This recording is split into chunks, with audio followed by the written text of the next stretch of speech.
Cześć. W ostatnim czasie Polska bardzo żyje spekulacjami transferowymi dotyczącymi Wojciecha Szczęsnego. Wszystko wskazuje na to, że polski bramkarz przeniesie się do Barcelony.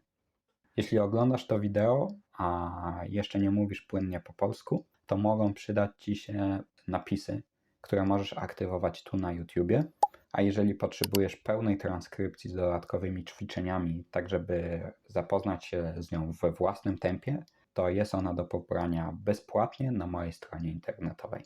Link do tej transkrypcji znajdziesz w opisie tego wideo. Kilka miesięcy temu Wojciech Szczęsny nie przedłużył swojego kontraktu z Juventusem i zadeklarował zakończenie kariery. Wydawało się, że Wojtek skupi się na życiu rodzinnym, a do piłki już nie wróci. Tymczasem dotychczasowy bramkarz Barcelony, Ter Stegen, złapał poważną kontuzję, która wykluczyła go z gry do końca tego sezonu. W związku z tym klub Ter Stegena, czyli FC Barcelona, potrzebuje znaleźć nowego bramkarza, który będzie numerem 1 w bramce przez następny rok. Wszystko wskazuje na to, że będzie to właśnie Wojciech Szczęsny, który już nawiązał współpracę z działaczami katalońskiego klubu.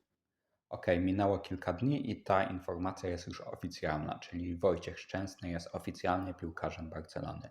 Natomiast to nie zmienia dużo w kontekście tego, co chcę Ci powiedzieć w tym filmie, czyli jak wymawiać jego nazwisko poprawnie, jak się go nauczyć, także oglądaj dalej. Pomyślałem, że to dobry moment, żeby opowiedzieć trochę o wymowie tego nazwiska. Szczęsny. Dla wielu osób z zagranicy jest to bardzo trudne nazwisko do wymówienia. Przypomina mi się, jak kiedyś oglądałem taki film z Massimo Allegrim, trenerem Juventusu, który opisywał taką sytuację, kiedy przed jednym z meczów przedstawiciele Federacji Piłkarskiej poprosili go o podanie składu, który będzie występował w tym meczu. I miał bardzo duży problem z napisaniem nazwiska Wojciecha Szczęsnego. Ter spółgłoski na samym początku. Najpierw S, a potem Z, potem C, a potem znowu Z, potem jeszcze E z takim dziwnym ogonkiem. Szczególny problem Allegriemu sprawiał ten początek. Kiedy w końcu pojawi się jakaś samogłoska i ile spółgłosek z rzędu są w stanie wymawiać Polacy? To oczywiście bardzo śmieszna historia i myślę, że dobry wstęp do tego, żeby opowiedzieć, jak poprawnie wymówić nazwisko Szczęsnego. Kluczowe jest zrozumienie, że tam, gdzie osoby z zagranicy widzą 4 spółgłoski, Polacy widzą tak naprawdę tylko 2 głoski. Jedną z nich jest szy, a drugą z nich jest czy. Szy to taki polski odpowiednik angielskiego sh, tak jak na przykład w słowie shower, czyli prysznic. A czy to trochę tak jak polskie ch, trochę tak jak w angielskim słowie check albo chip. To, co jest wyjątkowe w języku polskim i chyba nie występuje w języku angielskim, to to, że te dwa połączenia następują po sobie. To znaczy najpierw mamy szy, a potem czy. Szy jak shower i czy jak check. I to tworzy połączenie, które brzmi bardzo egzotycznie, szyczy, szcz.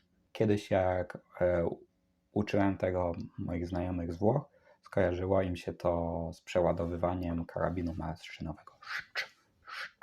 Możesz to w ten sposób zapamiętać. Potem następuje samogłoska, która też nie jest zwykłą samogłoską, tylko samogłoską nosową. To znaczy nie wymawia się jej tak bardzo przez usta, jak typowe samogłoski takie jak e czy a, tylko część powietrza idzie nosem. Podobną taką samogłoską w języku polskim jest on. Samogłoski nosowe występują też w innych językach europejskich. Na przykład jeżeli jesteś z Portugalii czy z Francji, to pewnie nie jest to dla Ciebie niczym nowym, ale dla wielu osób, na przykład angielskojęzycznych, takie samogłoski nosowe są czymś nowym i również wyzwaniem, kiedy chcesz wymówić nazwisko Szczęsny. Kolejna po jest spółgłoska S. Ważne, że to jest spółgłoska, którą wymawia się właśnie tak trochę tak jak syk węża. Popularnym błędem jest wymawianie tej spółgłoski przez obcokrajowców jako szczezny. Słyszałem parę razy taką wersję, gdzie to S zmieniało się prawie w spółgłoskę Z, która w języku polskim jest inną spółgłoską. Następne jest N. N jest dość proste i występuje w większości języków europejskich. i na końcu jest Y, czyli Mówi się, że to jest Y, kiedy ta litera znajduje się w alfabecie i chcemy ją nazwać, ale dźwięk to Ważne, że tego dźwięku nie ma na przykład w języku angielskim. To nie jest to samo Y, które czasami znajdujesz w nazwiskach amerykańskich celebrytów czy sportowców, którzy mają słowiańsko brzmiące nazwisko, takie jak Emil Ratajkowski czy Wayne Gretzky. Y wymawiamy jako a nie I. I. Zwróć uwagę, że to trochę inny dźwięk.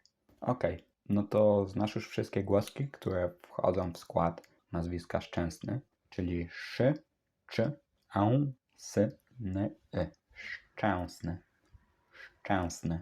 Jeżeli chcesz trenować wymowę, to polecam metodę, o której pisze Paul Pimsleur w swojej książce, a mianowicie to, że najlepiej ćwiczyć wymowę tego nazwiska od końca. Czyli najpierw powiedz sobie potem ćwicz to potem sny.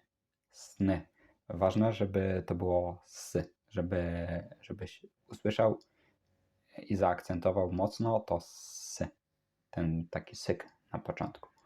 Potem spróbuj dodać do tego kolejną głoskę, czyli ęsny. Pamiętaj, że to jest głoska nosowa. Ęsny. Potem dodaj pierwszą z tych dwóch takich głosek, które składają się z dwóch liter, czyli częsny. No i na koniec potrzebujesz tylko przeładować karabin, czyli powiedzieć szczęsny. Mam nadzieję, że to Ci pomoże w nauce czy to nazwiska Wojciecha Szczęsnego, czy też polskiej wymowy, polskiej fonetyki bardziej ogólnie. Mam nadzieję, że skorzystałeś na tym wideo i do zobaczenia w następnym. Na tym kanale właśnie staram się publikować takie wideo, w którym mówię o tematach związanych z Polską, językiem polskim, Polakami, życiem w Polsce, tak żebyś mógł przy ich pomocy, poprzez dowiadywanie się więcej o różnych rzeczach, uczył się języka polskiego. Staram się też tutaj na tym kanale mówić wolno, używać dość zrozumiałego, prostego słownictwa, ale jednocześnie autentycznie, tak jak normalnie mówię z ludźmi na co dzień. To nie są wyuczone dialogi, których poza podręcznikiem właściwie nie usłyszysz, tylko naturalny język, którym posługują się Polacy. Jeśli chcesz wiedzieć więcej, to zapraszam Cię też na moją stronę internetową. Tam są do pobrania dodatkowe materiały, poradnik o tym, jak uczyć się języków obcych. Oprócz tego możesz zobaczyć też, jaka metoda jest najlepsza dla Ciebie, wykonując test, który również znajdziesz w sekcji bezpłatnych materiałów na mojej stronie. Kliknij w link, który znajduje się w opisie. Zobacz, czy znajdziesz tam coś dla siebie. To było wideo w ramach kanału Polish with Radek. Cieszę się, że tu jesteś i cieszę się, że uczysz się polskiego i mam nadzieję, że dzięki temu kanałowi, dzięki tym treściom nauka polskiego będzie się stawała coraz łatwiejsza, przyjemniejsza dla Ciebie.